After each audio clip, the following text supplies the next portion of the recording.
കേരളത്തിൽ നാളെയും വരണ്ട കാലാവസ്ഥ തുടരും. ബുധനാഴ്ച മുതൽ ഒറ്റപ്പെട്ട സ്ഥലങ്ങളിൽ ശക്തമായ മഴ ലഭിച്ചു തുടങ്ങും. നവംബർ രണ്ടാമത്തെ ആഴ്ച മുതൽ മഴ ശക്തി പ്രാപിക്കും.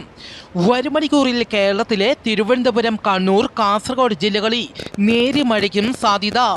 നാളെ ആൻഡമാൻ കടൽ, മധ്യകിഴക്കൻ ബംഗാൾ ഉൾക്കടൽ, വടക്കുകിഴക്കൻ ബംഗാൾ ഉൾക്കടൽ എന്നിവിടങ്ങളിൽ മണിക്കൂറിൽ 45 കിലോമീറ്റർ വരെയും ചില അവസരങ്ങളിൽ മണിക്കൂറിൽ 55 കിലോമീറ്റർ വരെയും വേഗതയിൽ കാറ്റിന് സാധ്യത.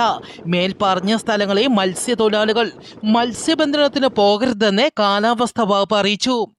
വടക്കൻ അഫ്ഗാനിസ്ഥാനിൽ ഇന്ന് 6.3 തീവ്രത രേഖപ്പെടുത്തിയ ശക്തമായ ഭൂകമ്പത്തിൽ 20 പേർ മരിച്ചു, 500-ലധികം പേർക്ക് പരിക്കേൽക്കുകയും ചെയ്തു. കോഴിക്കോട് ചക്കിട്ടപ്പാറ പഞ്ചായത്തിലെ മുതുകാട് നേരിയ ഭൂകമ്പം ഇന്ന് റിപ്പോർട്ട് ചെയ്തു. ഇന്ന് വൈകുന്നേരം 4:45 ഭൂമിക്കടിയിൽ നിന്ന് ശബ്ദവും നേരിയ ചലനവും ഉണ്ടായത്. പഞ്ചായത്ത് അധികൃതർ സ്ഥലത്തെത്തി പരിശോധന നടത്തി.